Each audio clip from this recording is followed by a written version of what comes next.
దేవుడు తెలియజేస్తున్న విషయం ఏంటంటే, నీ హృదయమే దేవుని యొక్క మందసం. అందులో ఏముండాలి ఎంతకనగానే వాక్యం ఉండాలి. ఈ హృదయం అంతా కూడా దేవుని వాక్యంతో నింపబడాలి.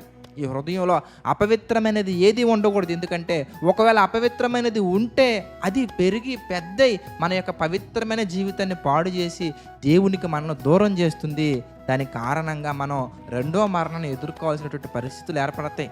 కనుక నేటి కాలంలో దేవుడు తెలియజేస్తున్న విషయం ఏంటంటే, దేవుని మందసమైనటువంటి నీ హృదయంలో దేవుని ఆజ్ఞలను ఉంచుతున్నావా? దేవుని యొక్క వాక్యాన్ని నాటుతున్నావా? వాక్యానుసారమైన పనులు, సత్క్రియలు వీటితో నీ హృదయం నింపబడిందా? లేదంటే కనుక లోక సంబంధమైన వాటితో నింపుతున్నావా? ఒకవేళ లోక సంబంధమైన వాటితో నింపే వ్యక్తిగా ఉంటే కనుక దేవుడు మనల్ని హెచ్చరిస్తున్నారు. ఇంకో ఈ లోకంలో ఏదో సంపాదించాలని ఒక ఆలోచనతో నింపుకుంటున్నావా?